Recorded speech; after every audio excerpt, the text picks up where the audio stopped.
Code Geass is a show about identity, about facing your past and overcoming it, and revolutionizing the world, leaving it permanently changed, all whilst doing so in extravagant, spectacular fashion. And nothing represents this rebellious, regal, revolutionary spirit quite like my favourite mecha of all time. That being the experimental nightmare frame Gawain, which wreaks utter dominance upon the very empire that created it, and elevates every other mech introduced from that point on to bigger and better heights, single-handedly raising the bar of what its kind are capable of, its legacy persisting throughout the rest of the show and even beyond. If you haven't watched Code Geass before, pause this video, don't close the tab or go click on another video, just pause this video. Make sure you don't shut your computer down or anything, and take the time to watch all two 25-episode seasons of the original show, all the recap movies, Lelouch of the Resurrection, and all of the spin-off manga you can get your hands on. So, now that you've done that, kept this tab open, and haven't consumed so much Code Geass material that you're too burned out to even hear the word Geass without subconsciously flinching, and have enough time to watch the rest of this multiple-hour video, let's get to what makes the Gawain great, starting off with its design. There's no better way to describe my feelings regarding the design of the Gawain as love at first sight.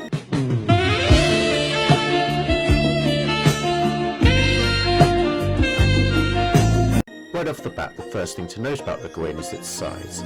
Now to around 22 feet, it's no Gundam or EVA unit, not exactly the Robert Wadler of the mecha world by any stretch of the imagination. That being said, context is everything, and was compared to other giant robots of its ilk is comparatively dwarfish. In universe it stands quite literally head and shoulders above its competition, as one of the largest nightmare frames ever fielded, up until episode 19. All of the mechas shown are around 4.5 meters tall, with little variation in height. The Gawain, at 1.5 times the size of a regular nightmare frame, towers over every other KMF shown in the series up till that point. This abnormal height is just the first thing that stands out about this mecha. Now besides height, the other obvious thing to talk about regarding this mecha is its colour scheme. The black is a good primary colour, meshing extremely well with the gold trim, and both the dark rust red and green of the wings accent the Gawain nicely. Of course, the most striking feature of the Gawain's design is its clear inspiration from the Egyptian god Anubis, and that lets it stand out amongst its peers within and outside of the show. Unlike other nightmare frames, has an immediate and distinct theme that anyone who knows even a little bit about Egyptian mythology should immediately pick up upon. As opposed to the generic night design, random Japanese words like Akatsuki, or other obscure mythology not in the public eye. Like, yeah, the Azura Master. Oh yeah, obviously the Zoroastrian originated deity responsible for the creation and preservation of the Asha? Yeah, definitely gonna get that from looking at this at a glance. Sarcasm! The Gawain, on the other hand, the unique pointy ears, the two Egyptian sun disc-like shoulder pads, and the black and gold colour scheme mentioned prior, there's no mistaking where this nightmare frame draws its inspiration. On the back of the Gawain, we can see a set of what appears to be wings, the maroon marrying the gold and black surprisingly well. Even the green lights that appear when active later on only serve to accentuate the colour scheme. The golden fingers give a sense of regalness, whilst also hinting at a higher function. The boots, far from having the standard land spinners that most nightmare frames have on their sides, have the wheels tucked neatly within the soles, and unlike the designs found on nightmares like the Gurren or the Gekka, don't cause its legs to become skeletal frames every time they're deployed, looking more like a high-class pair of boots than anything else. The torso, coming to a pointed end and complementing the two Hadron cannons either side of it, the collar around its neck, and its face. It gives me the chills every time I look at it! Another thing to mention on the topic of the Gawain's face is its eye colour. With the introduction of the Gawain, a rule of three is established between Suzaku's green-eyed Lancelot, Cullen's blue-eyed Gurren, and now Lelouch's red-eyed Gawain. Incidentally, all three nightmares share their user's eye colour. Suzaku's green, Cullen's blue, and whilst Lelouch initially has purple eyes, as anyone who watched the series knows, as you should have if you did what I told you to, they can turn red all too easily, and later this pretty much becomes its default eye colour permanently. Next, it's worth talking about the armament of the Gawain. After all, Without weapons, the Gawain wouldn't exactly be worth fielding in combat now, would it? The most notable of which are, of course, the two Hadron cannons located on each shoulder. The Hadron cannons are probably my favourite weapon in Code Geass as a whole. Even in its unfinished form, the Hadron cannons rain death from above, and whilst less effective at close distances, provide more than ample cover, and when it's finished, the cannons emit this blood-red Kamehameha style energy beam that completely annihilates everything in its path, letting it completely dominate everything that is at most fortune of getting in its way. It's also worth noting that to complete the cannons, technology known as the Gefion disturbers are retrofitted to the device, which acts similarly to EMPs, and, whilst not affecting the nightmare itself, had the added bonus of making the Gawain invisible to radar, allowing it to make just as surprising and flashy entrances as its pilot, Zero. I also like the design the Hadron cannons take, forming a sort of jaw that opens to fire the blast. It reminds me a little of Amit, the weird crocodile chimera thing that swallows the hearts Anubis deemed unworthy. Sort of like how anyone who gets hit with an unhealthy dose of Hadron energy probably deserves an equal measure of punishment, in its pilot's eyes at least. The next thing to mention are the Slash Harkens the Gawain possesses. Slash Harkens, as you should know, being those retractable wire-fed blades that most, if not all nightmares possess at least a pair of. The Gawain, in my opinion, has objectively best placement of these, along the joint record for most possessed by a nightmare, 10, with each of the Gawain's fingers and thumbs being a lethal weapon, their versatility being used to great effect in the show. Okay, those two are the main armaments of the Gawain. Another thing to mention is the onboard druid system. Originally outfitted for analysing the various mysterious ruins found throughout the world, the system is later retrofitted to plot the movements of enemy nightmares, which makes the Gawain an ideal commander unit, a type of nightmare sorely missed from the show, and another feature that lets it stand out. Whilst other commanders are safe, or not so safe, in their G1 bases or whatnot, Zero is out there on the front lines in a nightmare all of his own. Another cool feature of the Gawain, owing to its impressive size and in my opinion a sorely underrated feature, is the double cockpit it possesses. As far as I could tell, this is rarely featured in any mecha show, with the Gurren Lagann only coming close to this concept as far as I can tell, near the time. Although even then, the two co-pilots are separated in two different cockpits within the same mech, and the only work with something similar I can find is Premiere and Darling in the Franxx, which came out some 10 odd years later. And whilst Premiere strikes a nice enough balance with the Leo de Gallon, the cockpit of the Franxxes are perhaps a little too intimate. It's worth noting that the design of this cockpit is my favourite in the series, as it is, in my opinion, the only one that looks truly comfortable to ride in. Whilst the other cockpits shown, owing to the necessity for compact design as a result of the comparatively small stature of most Nightmare frames, have a really cramped and bare-bones feeling to them. Even the 9th generation Nightmares, shown at the end of the series, supposedly the highest level a Nightmare frame can reach, are guilty of this. One of the pros of having such a double cockpit, the likes of which wouldn't make a return until Resurrection, is that if one pilot is taken out of commission, it can be manned by a single person. However, with two people at the helm, one can focus on mobility, the other on commanding troops and offense. Having a double cockpit also makes room for far more personal character moments, beyond simply an open channel, something the show takes full advantage of to have some of the most intimate moments between Lelouch and his co-pilot C2. Finally, we come to the thing that matters most, the Gawain's ability to fly. I hope I don't have to extrapolate that it's clear having air superiority at a time when no one else did is kind of a big deal. Combined it with the Hadron Cannon and the mini Slash Harkens, and what you're left with is a mech that's damn near unstoppable. Well, that near is actually kind of important, because the Gawain does have one noticeable weakness, its lack of mobility. While certainly no slouch in the air, on land the Gawain is rather cumbersome due to its bulky size and weight, and the aforementioned land spinners, whilst cool and stylish, do seem to slow it down in that regard due to their relatively small size and power. Another important thing to note is the lack of melee weapons, discounting the Slash Harkens, meaning that in close quarters combat it is at a disadvantage, even with its large size. Everything needs a weakness of some sort or another, after all. Something that has no drawbacks whatsoever is boring.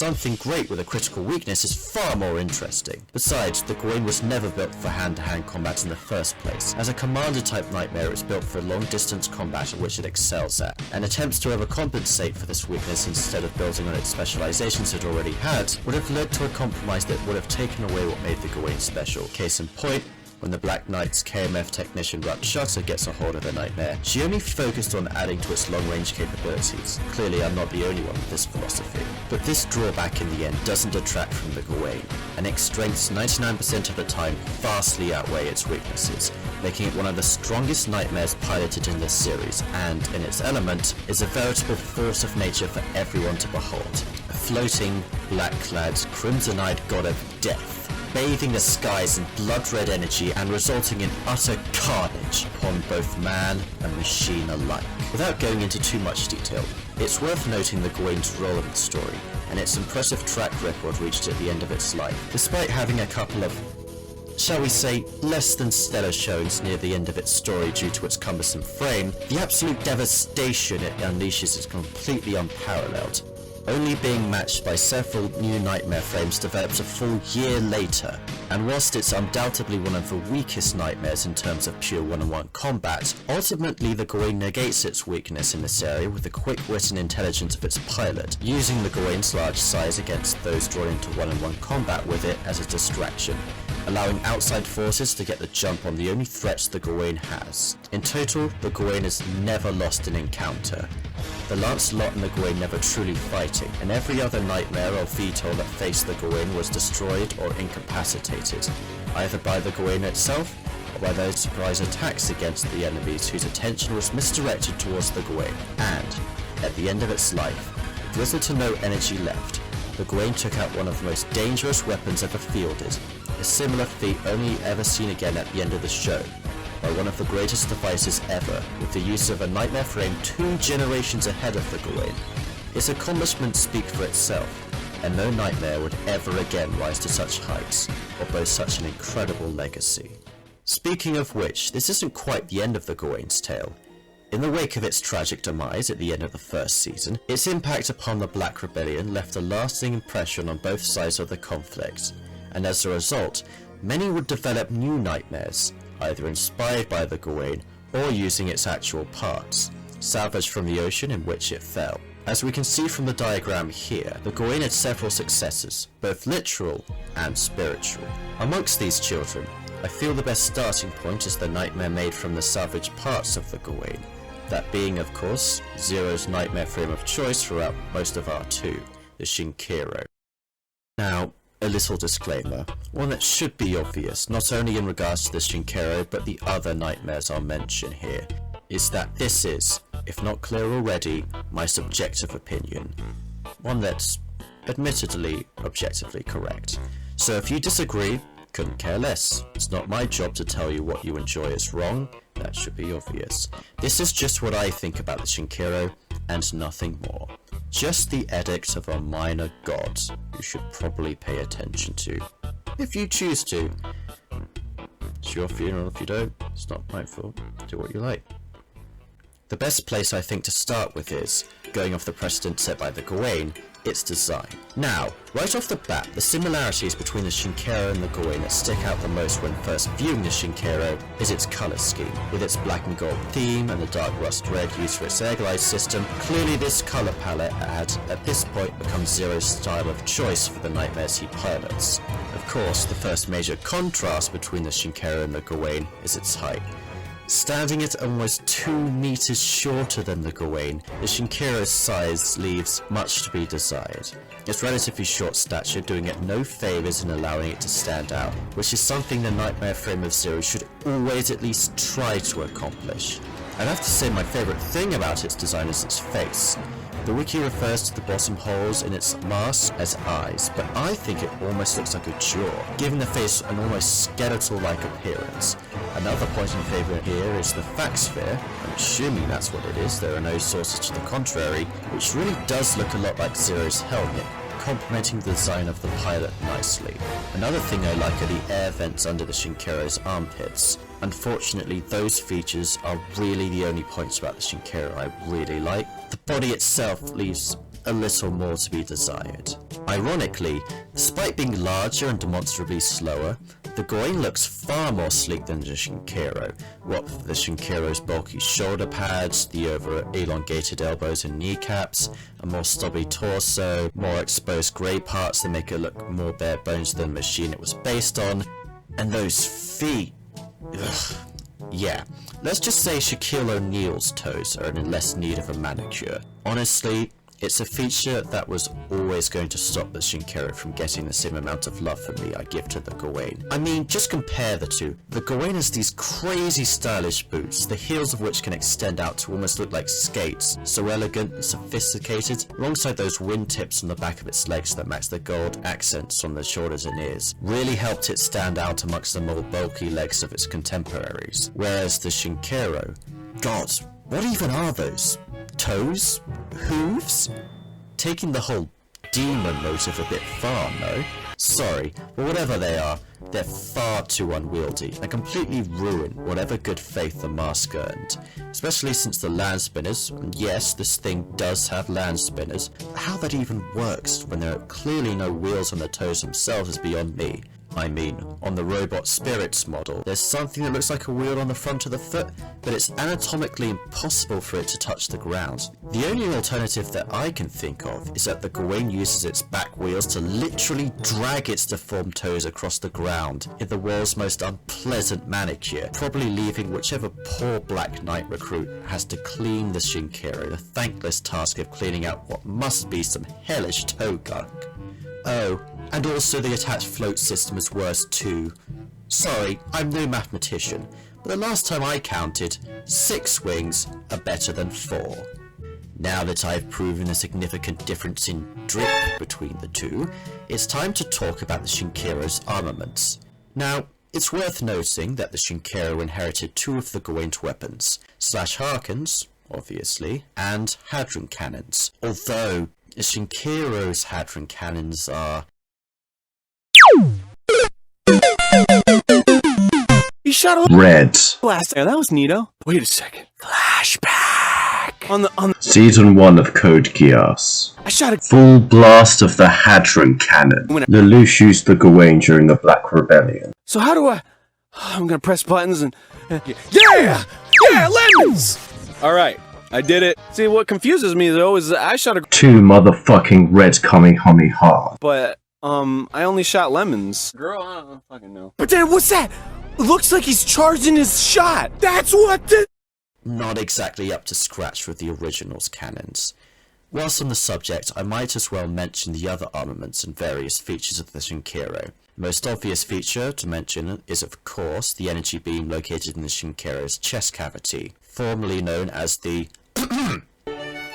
Diffusion Structure Phase Transition Cannon, a particle beam which can either be fired as a concentrated blast, think Godzilla, or as an area of effect attack, utilizing the prism in the upper torso to reflect the fired beams in multiple directions, resulting in wide-ranging devastation that an ordinary nightmare has no chance of stopping. Whilst the concentrated energy blast scene has been done numerous times, starting with the Hadron, the diffused attack is certainly something special, with only the Mordred's omnidirectional proximity missiles having any similarities. Unfortunately, like with the Hadron, another armament the Gawain possessed that the Shinkero inherited, the Slash Harkins, have been downgraded as well. Instead of being equipped to each finger, likely due to the Shinkero's smaller stature, ergo smaller fingers with less force behind them, the Slash Harkins are fitted up underneath its kneecaps, an unconventional location to have such a weapon to say the least. Now, some say that it only makes sense that the Shinkero has its Slash Harkins here so they can be utilised in Fortress mode, more on that later, but I don't buy it. There are plenty of places to put the Slash Harkins on the Shinkero. My choice would be, if not the fingers, then the hips, like the Lancelot. Hell, you could even put them on one of the Shinkero's toes if you wanted to. Imagine how cool that would be.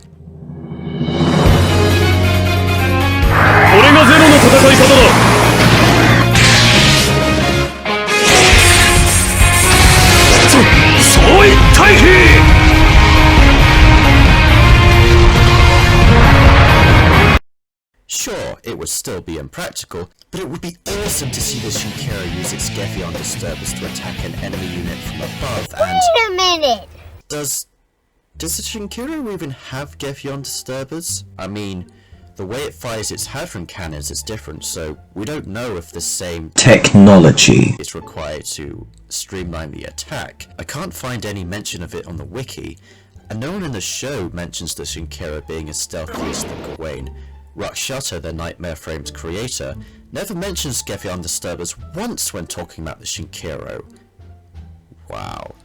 Another strike against the Shinkero, unless I can be proven wrong, of course. So, aside from the most deadly reenactment of the Dark Side of the Moon album cover of all time, Shin's pathetic Hadron cannons and Harkins that mean it has to literally kneel before an enemy to attack, as opposed to holding its life in its hands with a single finger, although they do give some new context to this scene, guess Lelouch really never lets his guard down her. Really don't quite live up to what I expected of the Gawain successor. In my mind, one of the reasons that the Gawain is my favourite is because of the impact it leaves in and out of universe, including the impact of its weapons. Several mechas adopt the Hadron cannons after the Gawain debuts them, and the Nightmare of the Strongest Warrior of Britannia uses the same type of slash Harkins, whereas only one other Nightmare adopts the Hadron cannon design of the Shinkero, and nobody else throughout the main series ever uses the slash Harkins in the knees. Now, whilst on the topic of the Shinkero, the most noteworthy thing about it is not its weapons, but its defense. You see, the Hadrons, Harkins, Wings and Pallet weren't the only thing the Shinkero inherited from the Gawain. Perhaps the most notable piece of equipment inherited from the Gawain is the Druid system, which, if you'll remember, is an incredibly advanced scanning system which the Gawain used to survey Gias ruins, and later plot the course of enemy nightmares. Well, this system was salvaged from the Gawain and added to the Shinkero. However, one extra feature was added to utilizing the Druid system, the Shinkero's greatest strength: the absolute defense system. Similar to the energy shielding on the Avalon, or the Lancelot to a far lesser extent, this gives the Shinkero the ability to erect an absolute defense around itself, taking full advantage of the Druid system in order to plot an optimal defense made of energy shields that can cover it in its entirety. I'm talking 360 degrees protection, and when I say absolute, I don't actually mean absolute, I'm afraid. See, the problem is that whilst the shield is quite impressive, it drains a considerable amount of energy, especially to maintain it. So all an enemy needs to do is to keep the Shinkero on the defensive and wait for it to merely run out of energy, or for it to lower its defenses to attack. Strategies both employed to full effect, and as Sword used at the tail end of the series slices through the absolute defense in its entirety. A sword pilfered, I might add, from a nightmare that was directly based on the Gawain, like the Shinkero.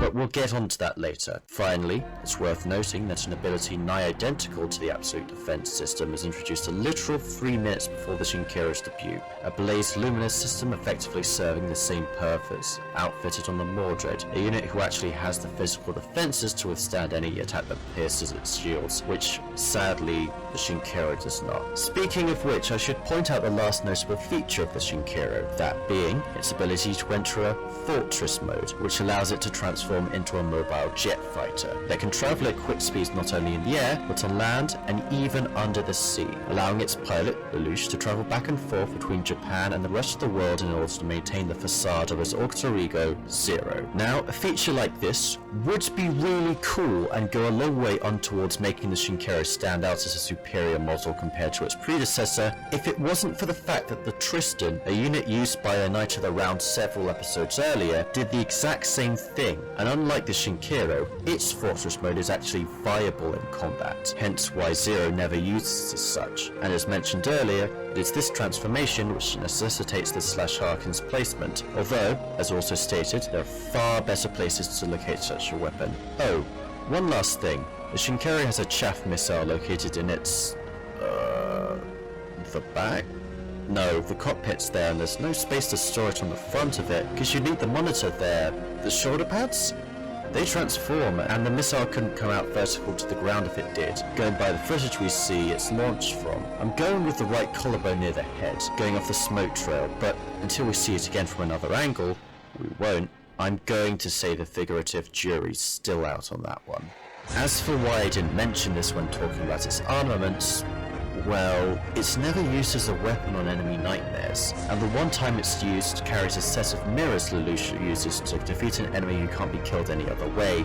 The man in question doesn't die. So, the one time this feature is used, explicitly for the purpose of ending a man's life, it doesn't work. The Gawain may have had less weapons, but at least what it had was useful at least once. Out of the 4 weapons that Shinkero has, only one of them, the diffusion cannon, was ever truly useful. The rest, utilised at all, have little to no effect, whereas the Gawain always found a use for the tools it had at its disposal. As the saying goes, quality, not quantity, that's what counts. Although, hang on a minute. Going back to the wiki, if I count correctly, the Gawain actually has, it is 12 weapons, if we count all /Harkins individually, which, like its height, is double that of the Shinkero, with 10 /Harkins and 2 Hadron cannons to the Shinkero's 2 /Harkins, 2 Hadron lemons, one admittedly very cool cannon, and one admittedly, under far less duress, very useless chaff missile. In other words, the Gawain beats the Shinkero in quality and quantity. Now, you might be saying that I'm splitting hairs to get a cheap win as a one-up, and that the Harkins shouldn't be counted individually. To which I say, as anyone who's read Kengan Ashura knows, even a single thumb is a lethal weapon.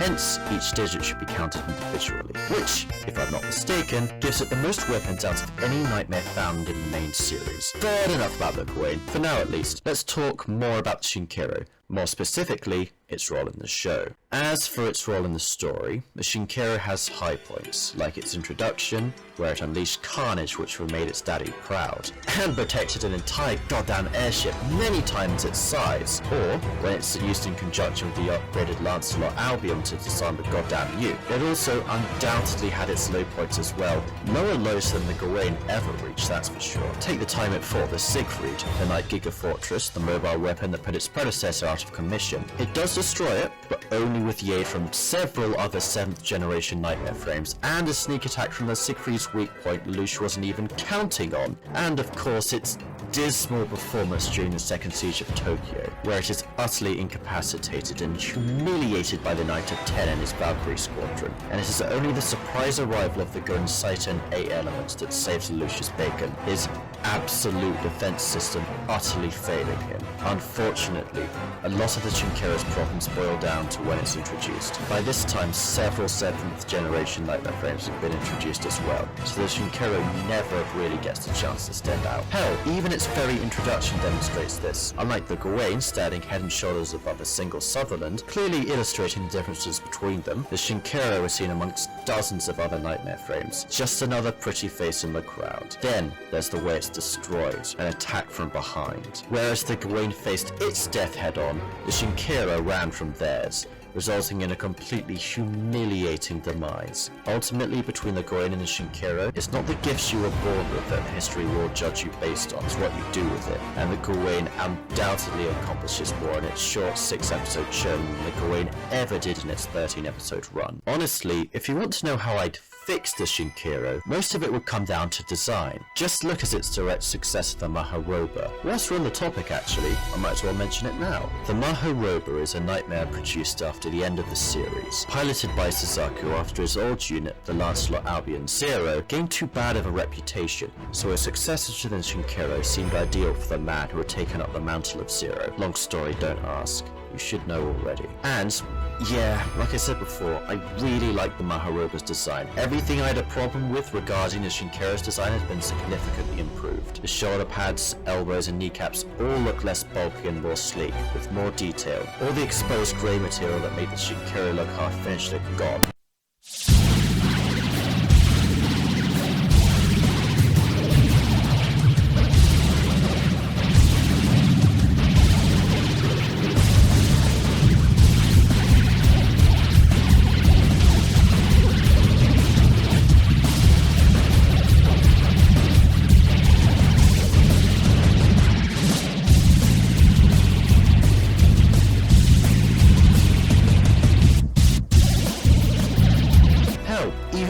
only feet look slightly more refined. Their kneecaps now open out to give the, sadly still, knee-based Harkins space to shoot out without having to embarrass themselves. What's more is it comes in 2 colours. That's right, made not just one, but 2 models of this unit, one in the traditional black and gold, the other going with Zero's other signature colour, purple. Looks like the fashionable genes skipped a generation, eh? Unfortunately, whilst they inherited their granddaddy's looks, his utilisation of groundbreaking weapons seemed to have stopped with their dad. Whilst the black unit, known as the Maharoba Type 0, at least has an energy shield and mounted machine guns, the purple one, Type 01, doesn't even have that. Just 2 swords and slash Harkins. Even the original Lancelot made over 2 years ago had way more than that. Keep in mind, these nightmare frames were made for Suzaku. You'd think they'd have something at least a little higher spec. Sure, Suzaku probably can't make use of the Druid system, and by extension the Absolute Defense the same way Lelouch could. But they could have at least included the particle diffusion cannon if the whole ricochet thing requires the Druid system, but at least an alternative version with just the beam. No? Ah well.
To be fair to the Type 01, it is explicitly stated to be a ceremonial use nightmare frame, so it does make sense why it wouldn't possess anything on the level of the Gawain or Shinkiro.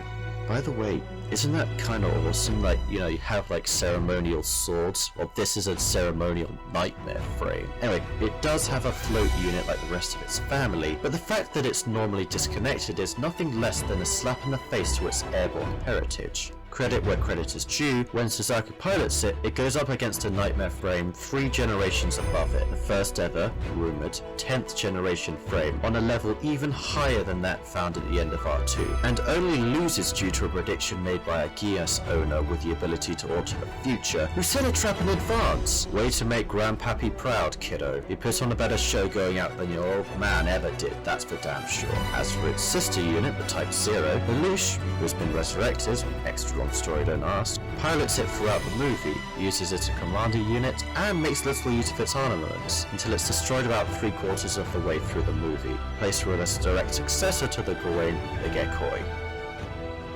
Now, unlike the Shinkiro, the Gekoi is a product of a union between both the Gawain and another unit that it takes heavy inspiration from out of universe, a series by the same studio created almost 30 years before it, Mobile Suit Gundam, specifically the Zeon, which was a half-finished prototype piloted by a masked man with the ambitions to overthrow a corrupt empire. Sound familiar?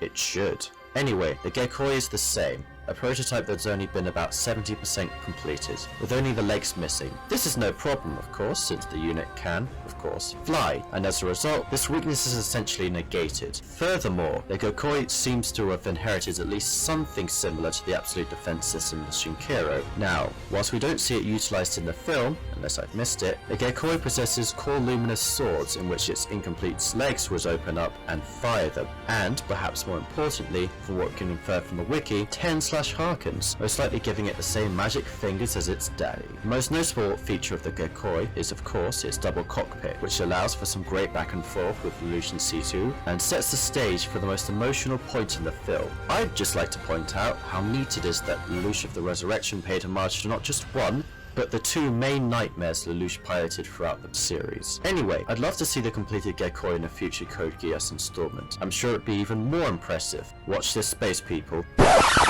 Oh, quick update. I only saw this whilst I was researching. There's this video game called Super Robot Wars, which is this crossover between a bunch of mecha shows, Code Geass being one of them, which features the Gekoi. This time with completed legs. Pretty cool, huh? And they're basically just the Maharoba's legs. A bit disappointing.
What you may have noticed with the Gawain and its successors is that whilst in long range they excel, especially at their designated role as commander units, the Gawain family aren't particularly adept at close combat, with the notable exception of the Maharoba Type 01 and presumably Type 0 as well, and even then clearly still specialising at long range commander type roles, their only encounter in close range resulting in the pilot's capture.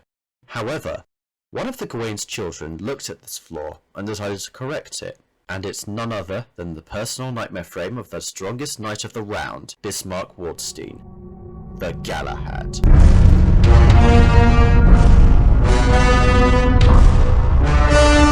Piloted by the Knight of One, the Galahad is a force to be reckoned with. Standing at 7.2 meters tall, this nightmare doesn't come back in size in the same way the Gawain's other children do. Indeed, it's even taller than its dad, clearly marking this out as the strongest nightmare of Britannia. And if you go against the world-spanning empire, it's clear that this is the final boss you have to defeat.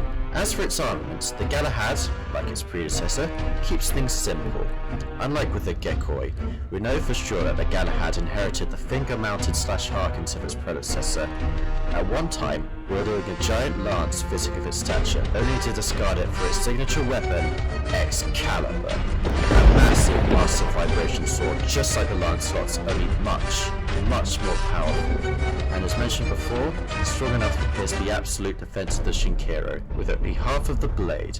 As a completed unit, it can generate a shield that can deflect energy waves on a level equal or stronger than that of the Hadron with minimal effort. Its sheath alone is so massive that it's taller than the Nightmare itself, and even has its own land spinner attached. With such simple but deadly prowess in close quarters combat, it does more than enough to clear its father's name when it comes to up close and personal. Now, regarding its design, you can clearly see the legacy of the Gawain, with very similar arms and legs, including those thigh guards. Things the original have in the same coloration, although its land spinners are unique, and the torso and helmet are also different, allowing it to carve its own image with the imposing face of a dark-clad warrior, a Black Knight, if you will, whilst also paying homage to its inspirations. On the topic of its colour scheme, the black and gold accent serves as a reminder of the Nightmare's lineage, and the light lavender works surprisingly well. Last thing to mention is the cockpit, which, sadly, only seats one pilot in spite of its size. To be fair, this is the personal nightmare frame of the Night of One, so it makes more sense why only one pilot would be required. Other than that, the Galahad is shaping up to perhaps be the Gawain's most faithful successor.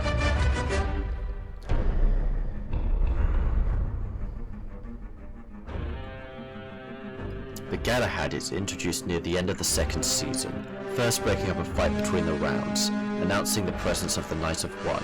It's then seen during the second Battle of Tokyo, and is shot very similar to the shot of the Gawain's introduction in the first season. Then encountering the Shenhu in combat, which previously forced the entirety of the Black Knights to retreat almost single-handedly, and fights it to a standstill, noticeably damaging it and forcing its pilot to retreat. It has some minor appearances since then, before its final battle against 9th generation Nightmare Frame Lancelot Albion, Suzaku having by this point teamed up with Lelouch, and former rounds rebelling against the usurper to the throne, including Bismarck. Now, it's worth noting that the Albion slaughters all other members of the Knights of the Round, with only the Galahad remaining, Bismarck holding its own for several minutes against the newly upgraded Nightmare, before engaging it in one last Kill Bill-style final clash, which, tragically, would bring this great Nightmare's life to a close. Perhaps solely thanks to Suzaku's hack's ability to survive any encounter thanks to Lelouch's kiosk command to look, who placed all the way back in Season 1, before they were about to be destroyed by the Gawain's attack. In other words, the Gawain is still indirectly murking nightmares even greater than itself, thanks to the command created by the necessity to survive its incoming onslaught at the time. And nothing is safe, not even its own children. From the grave. Bismarck might be able to see the future up to about 10 seconds, which might have been the sole reason he survived as long as he did, but we're just going to gloss over that. As mentioned before, its swords and maybe some of its body parts, it's not 100% clear, are added on to the Tristan, which destroys the Shinkiro. Damn, guess the Gawain's kids are in something of a succession crisis. Heh, Game of Thrones, more like Game of Frames, am I right? Killing's the thing you love. You're just like me. Only smaller. And quicker. Eh? One last note I'd like to point out when talking about the Galahad is that this is the personal nightmare frame of Bismarck, the Knight of One. We're talking about someone who is entitled to make any area of Britannia, excluding presumably the homeland, his personal stomping ground to do whatever he wants with. His influence is most likely second only to the royal family. So when I say this is probably the one dude in Britannia who could get whatever nightmare frame he wanted, you know I mean it. And from all the potential candidates he could have chosen to inspire his nightmare, the Lancelot, the Tristan, the Mordred, hell, even something like the Vincent or Percival, but our man chose the Gawain, and literally nothing else. The most influential man of the Britannian army could have chosen any other nightmare frame to serve as the base for his own Mecha, provided they're Britannian, assumedly. And he specifically singled out the Gawain. Dwell on that. Hey man, isn't there another nightmare frame you've been ignoring this whole time? One everyone remembers as being a successor to the Gawain, even being mass-produced and everything. I don't like to toot my own trumpet, but you said earlier that Gawain is the most armaments in the main series, but going off the same logic you use, it actually has— Oh! I didn't forget about it! How could I ever forget about the Gareth? You know how every family is that one black sheep, that one fuck-up that can't do anything right and makes their kin look embarrassed due to mere association, whose parents wish they had been just a little less Catholic when having them? Well, that's the Gareth, fielded around the same time as the Galahad. The Gareth is like everything wrong with the Gawain compounded. For starters, it's not a commander model like its father was, and whilst in the cases like the Galahad and Type 01 that might make sense, in the case of the Gareth, there's no excuse. It had Hadron cannons like the original, and instead of being mounted on the shoulders, they're mounted on the arms, making it look like some sort of freakish looking grey lobster. A nightmare frame should be based on something like an Egyptian god of judgment, not fucking Zoidberg. Gareth. I'm sorry to break it to you this way, but we hate you and we never want to see you again. But friends. We're not your friends. We're your victims. I was just trying to... Shut up and give me my Hadron Collider. back. I'm sorry. I'm sorry. We don't know why the Britannian military. keeps you around here, and we don't care. You're a terrible... Nightmare frame. Nobody wants to see you ever again. Oh, and on the subject of its armaments, what are the point of the slash Harkins on the Gareth? On the Gawain they used to full effect, almost like puppet strings, to disassemble nightmare frames with near surgical precision. Just look at this and tell me how it's supposed to achieve anything close as cool. Honestly, just looking at it, the Gareth seems to be built for long range, but the slash Harkins are mid-range weapons at best. So why even include them? Did the Gareth slash Harkins ever take down a nightmare in all of R2? No, didn't think so. Hell, I don't even think they were used once. Now the Shinkiro shares this problem as well, but at least it had other weapons to employ to greater effects, the fusion beam in particular.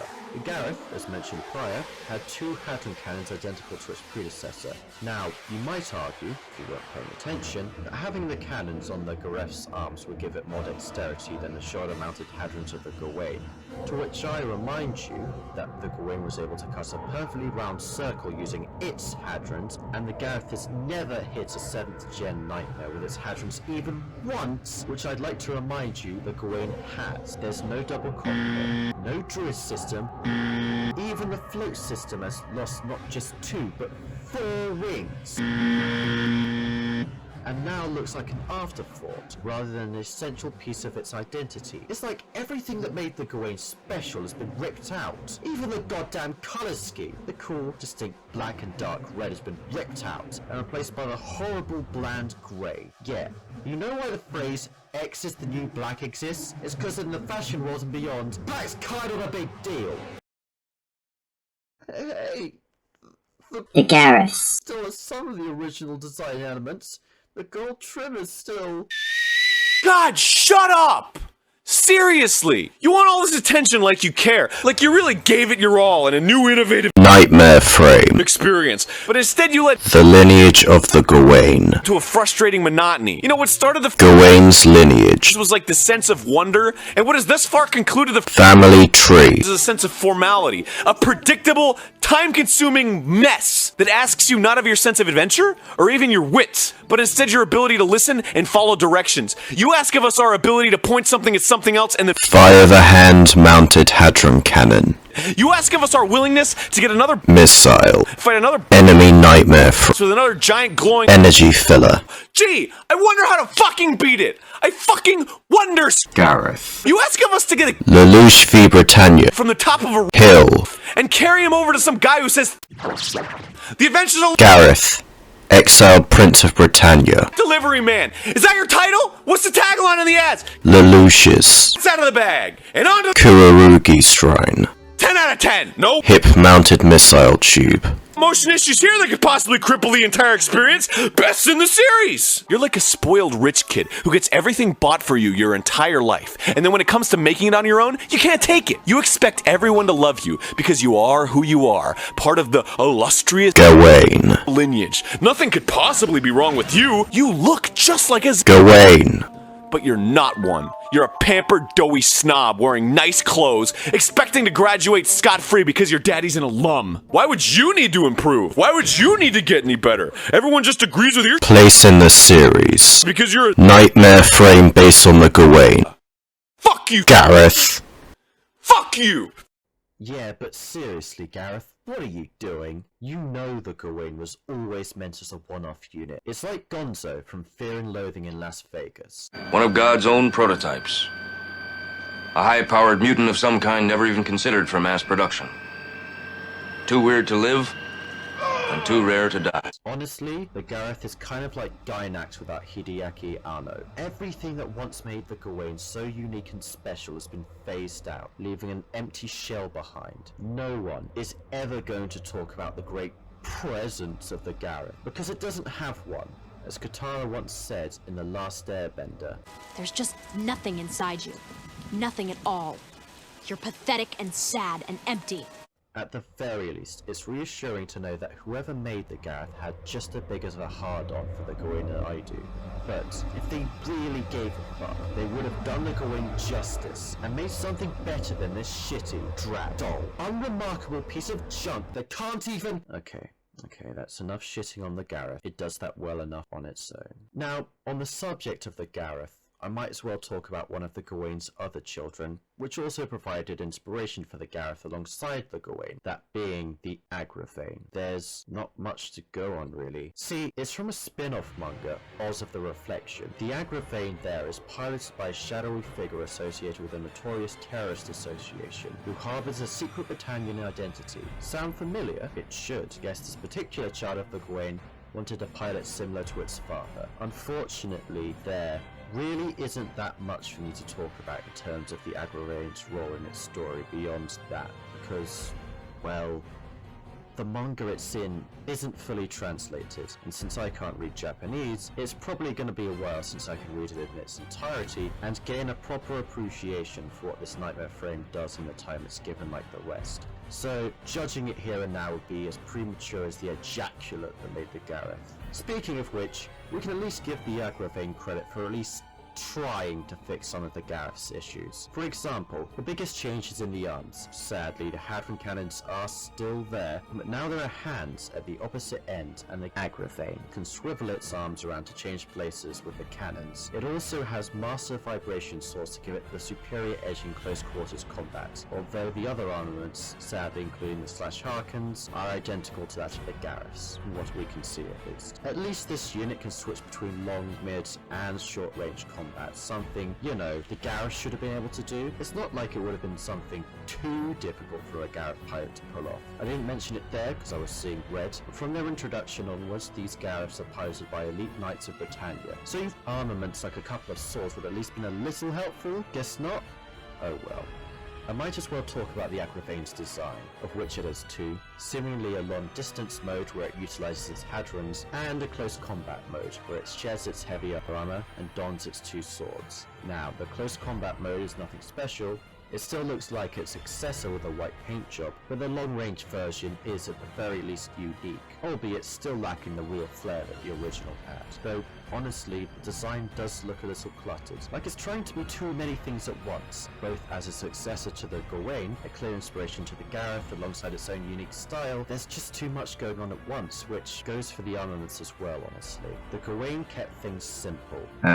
Example that the Galahad, remember, personal mech of the strongest knight of the Empire, followed to the letter, but the Gareth and Agravain are all over the place, especially the latter, because whilst it did at the very least add hands that could be rotated into position, it didn't do away with the other things that held the Gareth back, like the pedestrian missile launchers and those god-awful Slash Harkins. You could have at least kept the Gawain's placement and put the hadrons back on its shoulders. Sure, they might have gotten in the way of close quarters, but you could definitely move them a little higher up and there'd be more than enough space for maneuverability. Or hell, if the unit transforms from long to short range mode, have the hadrons rotate so they aren't in the way at all? As I said earlier, attempting to compensate for the Gawain's weaknesses would have led to a compromise that satisfies no one and displeases many. That being said, the Agravain is an improvement on a very flawed nightmare, to say the least, but it could have still done more. Oh, and there's no droid system or double cockpit. But again, it does make a bit of sense why, since its pilot, the enigmatic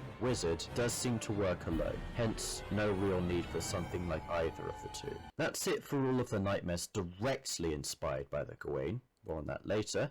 But there is one more thing that both contains the Gawain's salvaged parts and was an inspiration in its design. That being, of all things, the Black Knight's flagship, the Ikaruga. Named after the ancient Japanese city that served as the birthplace of Japanese Buddhism, and most certainly not the breed of spotted dove, the Ikaruga acts as the mobile fortress of the Black Knights, possessing several leftover features from the Gawain, alongside several heavy artillery cannons. The most notable holdover from the Gawain are the Hadron cannons mounted to the Ikaruga, which can't be fired in a continuous burst like the Gawain, but the trade-off is that it has far greater power and reach. It is also explicitly stated by its creator to feature the Gawain's druid system, ideal for the flagship of the Black Knights. It also, surprisingly, has multiple slash Harkins which can be employed against any nightmare that dares to come too close. Notable for the fact that they're rocket propelled to give them that extra reach and dexterity. It also possesses shielding utilized from the Guren's Radiant Wave Surger, turning the once deadly attack into the ultimate shield. The ship is massive, able to house multiple nightmare frames and onboard personnel, alongside a whole host of facilities including a mess hall,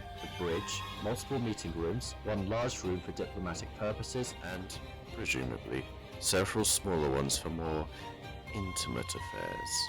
A storage unit for nightmare frames, personal quarters for Zero alongside the other onboard staff as well, a loading bay for nightmares at the bottom of the ship, an air bridge for nightmares to ascend out of, and many more facilities.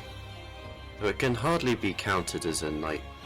In many ways, the Ikaruga is the ultimate successor to the Gawain, taking its design philosophy and ramping it to the max, improving upon its existing features like the Hadron cannons and housing far more people than any nightmare ever could dream of. Even the oversized Bamidis could never hope to compare. The dexterity of the slash Harkins is clearly integrated and seemingly improved, and one can only assume the same goes for the Druid system, though from the bridge, anyone using the Ikaruga as a command center would doubtless have an easier time commanding units from something like it, as opposed to a nightmare frame. It even incorporates the technology of the Black Knight's other signature nightmare frame, the Guren, to give the ship some much needed defense that the Gawain could have done with. Hell, even the signature size of the Gawain is upgraded, hundreds of times over in fact. Barring the floating 3-miled Fortress Damocles, it's the largest airship in the entire series, and utterly dominates the sky with its presence, just as its daddy did all those years ago. It even goes out in a similarly glorious way, as it takes an exploding volcano, filled to the brim with a substance as reactive as magnesium, if not more so, finally take it out. Even then, most, if not all of its crew survived the encounter, protecting them until the bitter end, just as the Gawain protected C2 after its tragic demise. Whilst I can't in good faith truly compare it to the other frames I've talked about, in my mind it is the true successor to the Gawain's legacy. Alright, we finally finished talking about the Gawain's successors. Now time for why the Gawain is the perfect nightmare frame for Lelouch, its pilot. Easiest thing to start with is the colour scheme. Black, gold and dark red, and what do you know? It's a perfect fit for the blacks, reds and gold accents of Zero's costume. Just like the white colour scheme for Lancelot fits with Suzaku's outfit. The same goes for the crimson hues of Kalen's Guren matching hers. But wait a minute, I hear you, dear viewer, certain as a straw man ask. What about the green? That's definitely not a colour Zero is associated with. Is it not? Well, seems someone's forgotten about the other pilot of the Gawain. After all, C2 dons the Zero outfit on more than a couple of occasions. And what colour is she associated with the most? Naturally, the colour of her hair, green. But all this is surface level. What really counts lies deeper. Perhaps most fitting is the fact that the Gawain itself is a commander model, alongside the inclusion of the updated druid system, which is perfect for a tactician like Lelouch, being able to control his troops whilst another pilot, C2, controls the Mecha itself to avoid any potential enemy fire. Then there are the Hadron cannons. Whilst any direct comparisons to Lelouch might seem a little strange, the fact that both Nightmare and Device's primary weapon consists of red energy is no coincidence, able to wipe out massive swaths of enemy units on the battlefield, just as how Lelouch's schemes often led to the same results. As mentioned before, the slash Harkins are a perfect fit for Lelouch, the man able to simply point, use his gears, and hold someone's very life in his hands. Indeed, they seem almost like puppet spirits, perfect for a puppet master like Zero. Then of course there is the height. At 5'10", Lelouch stands taller than Suzaku's 5'9", just as how the Gawain is taller than the Lancelot. Other than a meek observation of its resulting larger-than-life presence more in Zero, that's all I've got. Next thing to mention are the wings. With its ability to fly, the Gawain has entered a world of it so isolated from the earthbound nightmares that can only gaze upon its majesty. Just as how the power of the king similarly isolated Lelouch from everyone else, forcing him to live an equally lonely existence. Finally of note is the Gawain's double cockpit. What might this have to do with Lelouch, you ask? Simple, for inside the Gawain there is space for not just two, but three. The druid system and the two pilots, Lelouch and C2. After hearing fellow Geas user Mao's assessment of Lelouch's psyche, with. Let me remind you, Mao's ability being to literally read minds. Everything is put into context. There's a part of you that's a critic, constantly watching your own moves. And there's another part that's an observer, watching the critic, watching you.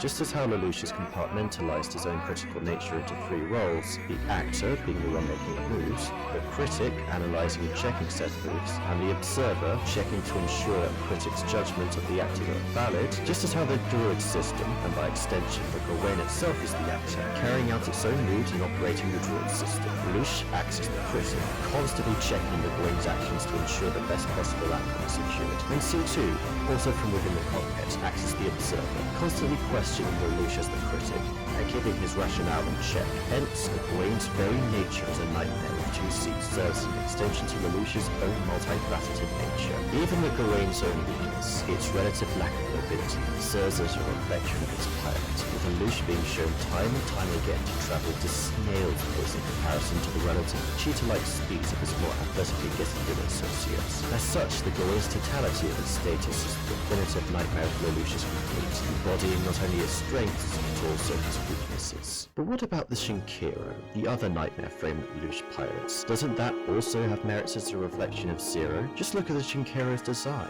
Not only does it have the same color palette as the Gawain, like Zero's, but it actually looks like Zero, especially its head design, leaving heavy parallels with the tulip design of Zero's own headpiece, as opposed to some random Egyptian deity. In terms of weapons, the diffusion cannon can resurrect its laser, just as Lelouch's gears can be reflected, owing to its optical nature. Finally, there's the fact that, unlike the Gawain, the Shinkiro was built specifically for Lelouch, not just some random Britannian nightmare he hijacked. This was an all-original nightmare designed for Zero. And all of those points are true. However, I'd argue that Gawain, once you read into its parallels like I have, actually excels at these things even more so than the Shinkiro. Let's start with the design. Sure, the Shinkiro looks like Zero, but the Gawain's Anubis aesthetic draws far more parallels that go beyond skin deep. First and foremost, Anubis' role as the god who is responsible for judging the souls of the dead, weighing their hearts on a scale to test their purity. A god who assumes the role of judgment of the worthy seems fitting for the man who once said, The only ones who should kill are those who are prepared to be killed. Indeed, the role Lelouch assumes as one who acts as the judge of the wicked seemed perfectly appropriate. Then there's the Anubis' name, which literally means royal child. Fitting, given he's the son of Ra, the ruler of all creation. Even more fitting given Lelouch's royal upbringing. No. Also amongst the Gawain's titles include Master of Secrets, the dog who swallows millions, Lord of the Sacred Land, and Foremost of the Westerners. All titles which could easily be applied to Lelouch in both a positive and perhaps more negative lights. Also of mention is Anubis' family. As mentioned, Anubis' father is a clear parallel to Lelouch's own father, both fitting the title of Divine King. Also of note is his mother, usually attributed as Nephthys, being a rather ferocious and dangerous divinity, capable of incinerating the enemies of the pharaoh with her fiery breath, according to trustworthy sources. Seems a perfect fit for Lelouch's mother Marianne, whose skills with early nightmare frames earned her the nickname The Flash, and status of Knight 6, nothing to sneeze at. Most interesting I think is Anubis' brother Ophios. Ophios' role is that of an eye to the pharaoh, one who is said to possess arrows more powerful than the gods themselves. In contrast to Anubis, who is almost always depicted as black, Ophios is always either light grey or white. The reason you don't really hear about this guy is that his role was absorbed into Anubis' over time, and eventually the two deities fused, a la Roman mythology. Brother, who was an eye to a great ruler, possessing weapons of incredible power, whose white theme ran in direct contrast with that of his brothers. Sounds pretty damn similar to Schneisel, don't you think? Not to mention the fact that, after Lelouch defeats him in the final battle, he uses his Geass on him to obey Zero. In a way, Schneisel becomes a part of the Zero Requiem through this, with someone of Lelouch's caliber always watching out for the world in the same way Ophios' duties merge with that of the Anubis'. As for the Shinkiro's origins, your guess is as good as mine. If it's based on some obscure Japanese historical figure or Shinto deity, as opposed to just, Lelouch's costume as Zero, then no one, in the fandom, including me, has picked up upon it. As for its weapons, whilst it's true that the fusion cannon's abilities are surprisingly similar to the way Lelouch's Geass works, very apt in comparison in fact, I've probably shot myself in the foot by making it, especially when he uses it to reflect his Geass from Shinkero's chafe missile in episode 15. However, as mentioned before, the Gawain's powers are also similar to Lelouch's abilities. Just look at this shot from episode 18 with the transition from C2's eyes to the Gawain's hadrons. And, unlike the Shinkero, they don't just stop at its cannons. Yeah, never really got the impression Lelouch ever threatened anyone with his knees. Furthermore, a couple of features of the Shinkero actually detract from its role as Lelouch's nightmare frame. Take its ability to enter Fortress mode. Admittedly, very cool and useful for allowing Lelouch to travel around whilst keeping his identity obscured, but the speed gain just doesn't strike me as, well, Lelouch.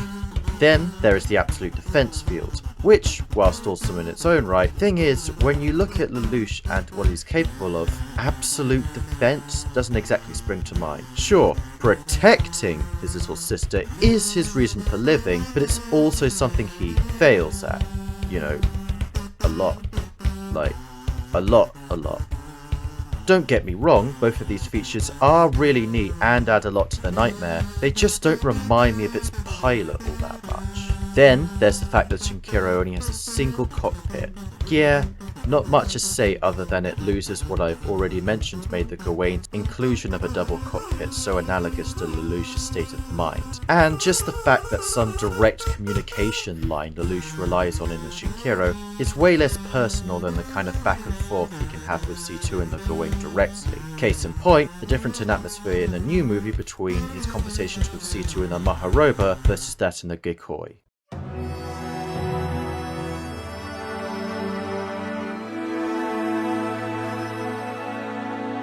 But what about its origins? Sure, the Shinkero model isn't just some Britannia model Lelouch stole,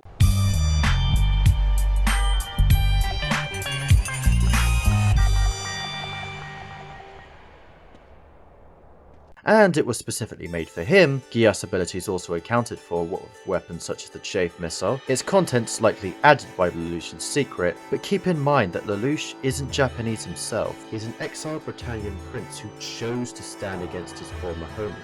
And wouldn't you know it, so is the Gawain, originally a Britannian nightmare frame developed by a noble family who turned traitor against his country of origin. Furthermore, I'd argue the fact that it wasn't made for Lelouch means its parallels with the man already established to be numerous only further my point that the two are built for each other, with the Gawain's presence on Kamine Island, there to study Geass, the very thing that's taken over Lelouch's life. It feels like fate itself inspired for the two to meet. In other words, it wasn't some eccentric Indian mad scientist who built the Gawain for Lelouch's use.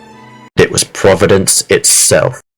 Nice argument, Senator. Why don't you back it up with a source? My source is that I made it the fuck up. Although said scientist did alter the Gawain to be a bit more suitable for him. Aren't I forgetting something? Oh god, yes! The Gawain's fucking name. How could I forget? Okay, the Gawain's fucking name. Okay, as everyone who's seen The Green Knight should know, Gawain, just like Lancelot, was a knight of the round, a son of royalty, exiled to Rome before returning to his rightful place in his homeland of Camelot. He is notable for starting a war against an empire, that being the Roman Empire, after killing a high-ranking Roman personally, just as Lelouch himself was former royalty, exiled to a foreign country, later starting his own war against an empire by killing his half-brother Clovis. Now, after becoming a full-fledged knight of the round, Gawain would go on to feature prominently in many Arthurian legends, Sir Gawain and the Green Knight being the most prominent. In these stories, Gawain is often depicted as a romantic figure, preferring to engage in acts of courtly love over seeking martial validation on the battlefield. Indeed, Gawain's way with the ladies is something heavily emphasized in multiple stories, both in a positive light in earlier renditions, and in a more negative light after the whole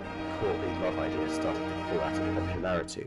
Reminds you of anyone? In later tales, knights such as Lancelot are often compared as being morally superior to Gawain, Lancelot following the chivalric code to the letter, whereas Gawain's code of ethics tend to stray in a more intangible direction, taking whatever action he feels will ultimately result in the best moral outcome, even if his methods might sometimes stray from what's considered proper. In the same way that Suzaku, up until near the end of the series, is obsessed with upholding the letter of the law, bluntly refusing to take any unscrupulous methods to uphold justice, and frequently criticizes Lelouch for not doing the same. Lelouch, on the other hand, wholeheartedly believes in his actions, that however dubious they might be, will ultimately result in the brighter tomorrow his sister wished for, the ends justifying the means. It's worth noting, of course, that this doesn't mean the works featuring the man are completely critical. The Vulgate cycle in particular makes considerable mention of Gawain's notable leadership qualities, alongside his notable pride in himself, whilst also noting that amongst his peers, his intentions are always the noblest, whilst often resorting to less than stellar methods of achievements, and his pride prevents his holding himself accountable, often faltering on his quest as a result, being described as a believably flawed hero, something most people who've seen Code Geass would attribute to Lelouch as well. The Vulgate cycle also involves Gawain killing a monarch, something Lelouch also achieved, whilst also delving into his relationship with fellow Knight of the Round Lancelot, something that beckons special mention. In many stories, not just his, Gawain and Lancelot are originally fast friends. However, the relationship between the two men sours, and they both become bitter enemies. In the end, Lancelot kills Gawain upon his defeat at his own request, just as how Suzaku was once Lelouch's closest friend, but differing loyalties caused the two to fall out, and in the end, Lelouch too requests that Suzaku kill him, albeit for noticeably different reasons. Of course, just like Code Geass, Arthurian legends also have multiple timelines, including ones where Gawain, just like Lelouch, don't die. In these stories, most notably French epic La Bataille Roupithière, Gawain stays with Morgan Le Fay, a notorious witch in the Isle of Avalon, still surviving hundreds of years later, just as how in the new movie, Lelouch is resurrected, becomes immortal, and lives out the rest of his days with a witch of his own. As for the Shinkero's name, Shinkero is Japanese for mirage. That's it. The Gawain is based on one of the gods of Egypt, whereas the Shinkero is merely named after one of its cliches. As a matter of fact, it's worth mentioning the Gawain's relationship with the Lancelot, and by extension Suzaku, as the Gawain prevents Suzaku's death just as Lelouch does multiple times throughout the series. Their combined attack on Kyushu reinforcing the idea that, working together, the two men can achieve literally anything, a point reinforced at the end of the show when the two achieve literal world peace by working together once again. And just like Lelouch, the Gawain's death serves a higher purpose, to destroy the Siegfried, just as how Lelouch's death was to cast all hatred towards a tyrant, the demon Emperor Lelouch, in order to usher in a new era of peace. And, just like Lelouch, the Gawain's legacy will live on, not only in its direct descendants, but pretty much all Nightmare frames to come. More on that later. The Shinkero does not share this trait, and no other frame inherits the absolute defense system or the fusion cannon. Even the Maharoba, the Nightmare frame that is directly descended from the Shinkero, lacks both features. Oh, and the Fortress mode, but that's not a Shinkero exclusive. Still doesn't have it, so hey. Oh, hey, wait a minute. Isn't there something I'm forgetting again? Oh yeah! The Gawain isn't the first Nightmare frame that Lelouch pilots, is it? There's another Nightmare he uses before the Gawain, isn't there? That's right! Lelouch had a custom Burai. If you remember, those are the Nightmare frames used by the Black Knights once they get sponsored by Kyoto. Lelouch gets his own. It had a gold and red headpiece. That's about it. It's used during most of Season 1 by Zero until, you know, he gets the Gawain, at which point, why would he pilot something 3 generations older? After the Gawain's demise, Lelouch briefly pilots it before he gets the Shinkero. The custom Burai uses a KMF-sized riot shield. It uses it as a makeshift skateboard. That was neat. Gets its own theme and everything. What is this, Sonic Adventure 2? Of course, if the Burai is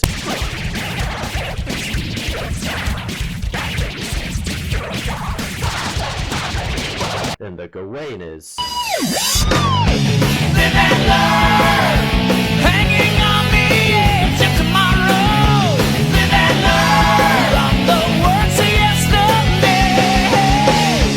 Live and learn. I should also mention that this thing is basically one big mechanical punching bag throughout its history, consistently taking damage and being humiliated in a way that puts the Shinkiro's performance in the Second Battle of Tokyo to shame. There's not much else to say about it, I'm afraid. It's just kind of there. It's pretty neat that Zero gets his own nightmare when you're first watching the series, but knowing what comes after, there's just no comparison. At the end of the day, you know how I know for sure that the Gawain is Lelouch's true nightmare, not the Shinkiro. In a spin-off manga called Nightmare of Money, the power of Gias works a little different. See, in this manga, Gias acts like some sort of spirit warrior. Think Stan from JoJo's Bizarre Adventure from those who don't know, but you summon a mech instead. Many characters from the original anime have been built in this show, including Lelouch, and each of them summons a nightmare frame they use in the show, as an embodiment of their soul. Rolo, for example, summons the Vincent, the nightmare frame he is most well known for. Of course, Lelouch also appears in the story as mentioned, and do you know what nightmare frame he pilots? The Gawain, in all its glory. Not the Shinkiro, the Maharoba, or Gekoi, and certainly not that custom Burla. The kicker? The first time Lelouch uses this power is in Chapter 19, The Genealogy of the Witch 3 Code Geass, which was released on October 25th, 2008.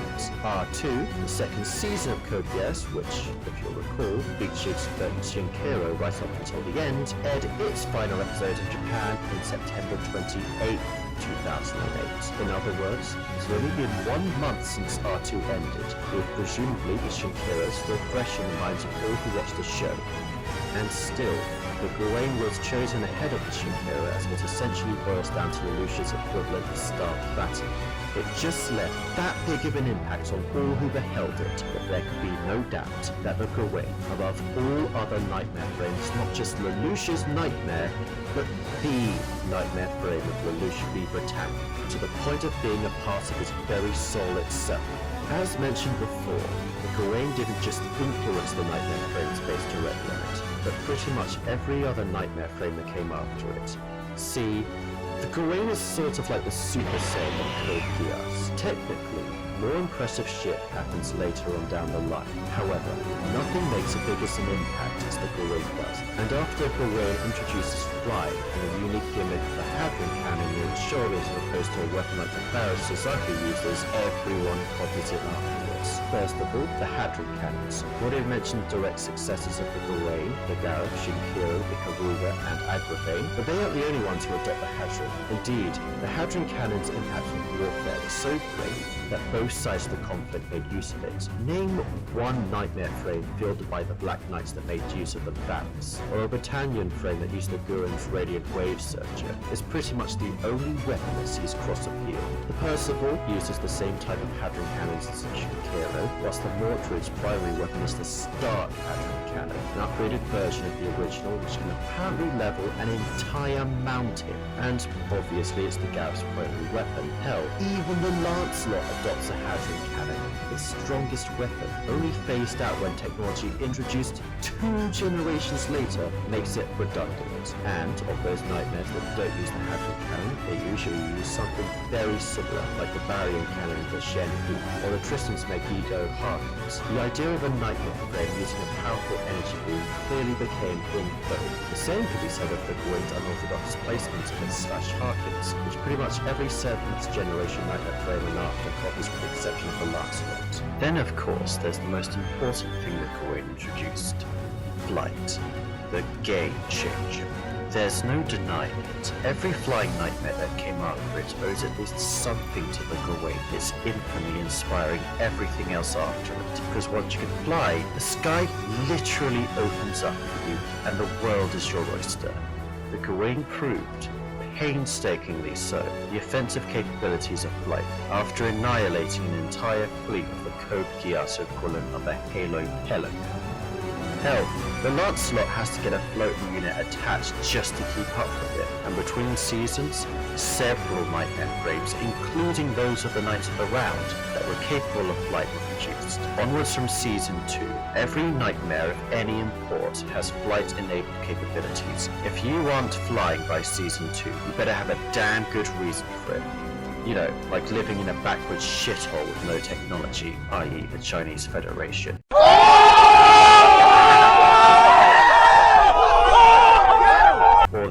Silkstad, which 2 years after the Gawain was introduced has only one flight-enabled nightmare. Fact of the matter is, flight's a weapon that changes the face of modern warfare. A rebel from history surpass Metal Gear. Hell, even in the final battle, every nightmare frame not airborne is completely wiped out within the first few moves of the battle. They're given barely any screen time, and even then, it's only when they're all being annihilated. The focus is, without a doubt, 100% on the air, especially the Damocles, Ikaruga, and Avalon. By the end of the series, everyone is copying the Gawain, and everyone that isn't, well, guess what's coming to them. Simply put, it's a mecha that inspires all nightmare frames that come after it forward and to greater heights. Higher heights than they would have ever been able to reach on their own. Truly, the mechanical equivalent of coming. Now that we're finished talking about the impact it left, I can mention the impact I wish it left. That being, what I wish would have happened with the Gawain post Season 1. I wanted the Gawain 2 and never got it. Apologies to those who love the Shinkiro. Despite all my dunking on it, I really do count myself amongst those ranks. But seeing Lelouch pilot the Gawain really embedded the idea that this was the nightmare frame of Zero into my head. So seeing that the Gawain wouldn't make a proper return as Zero's nightmare really bummed me out. I mean, all of the nightmares the main characters use, the Lancelot, Guren, Tristan, the Mordred, even the custom Gekka Todo uses in the first battle of Tokyo gets upgraded to the Zangetsu. The Gawain never gets this sort of treatment. The Agravain comes close to fitting the bill, but falls short of what made the original great. Just imagine the possibilities. Imagine a Gawain with the same sort of specs that the Shenhu had, or hell, even the Guren Satan 8 elements. Just imagine the sort of things such a frame could do based off the Gawain, with someone like Lelouch at the helm. And the Shinkiro's tech doesn't have to go away. You can still have stuff like the Absolute Defense System, and hell, just look at the Gawain's torso. The fusion cannon could definitely fit there. Same goes for that chaff missile. If not in the cockpit, then by the shoulders should be fine. But imagine all the new things the Gawain 2 could achieve. An updated Hadron cannon that has even further range, a Gephi on net to incapacitate nightmare frames like the Guren flight-enabled version did, or how about... So you know how the Gawain has slash Harkins on its fingers and that's fucking awesome? But imagine if those slash Harkins acted like the slash Harkin attached to the Guren Satan 8 elements, with jet propulsion so it can go in multiple directions. Imagine if each finger could attach itself to a nightmare frame and hack the system to directly get control of it. Imagine that, a direct successor to the Gawain with 10 nightmare frames controlled against their own will, being used as a mechanical meat shield. Doesn't that sound fucking awesome? Hell, Lelouch's Kiosk pulls off something very similar in Nightmare of Monami, the spin-off manga mentioned earlier. Just imagine the scene. Zero! This is where your schemes end. We, the Glaston Knights, will put an end to your villainy. Oh, really?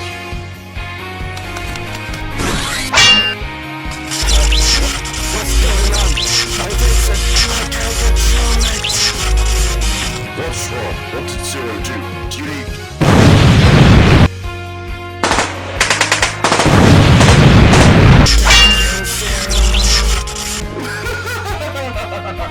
Unfortunately for you, you've become just a part of one of my schemes you so detest as my new puppet that goes for the rest of you. What's going on? No nightmare! Zero! You coward! Let them go! Oh, what's wrong, 97? I'm right here. Why don't you just cut through your comrades and kill me already? You bastard! You always do this! Total people's lives like they're your pawns! But of course, they're so useful after all, even if it's for something like this.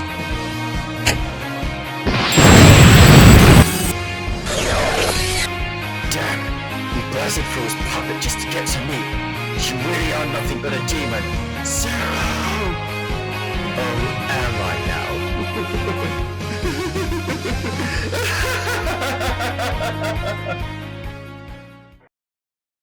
Doesn't that sound fucking awesome? Incidentally, I always found it a little sad that Schneisel never piloted a nightmare of his own. It makes sense given his detached nature, but wouldn't it be cool if he piloted a white Gawain is the final boss Lelouch must face on the Democles, will make my Orpheus comparison even more apt.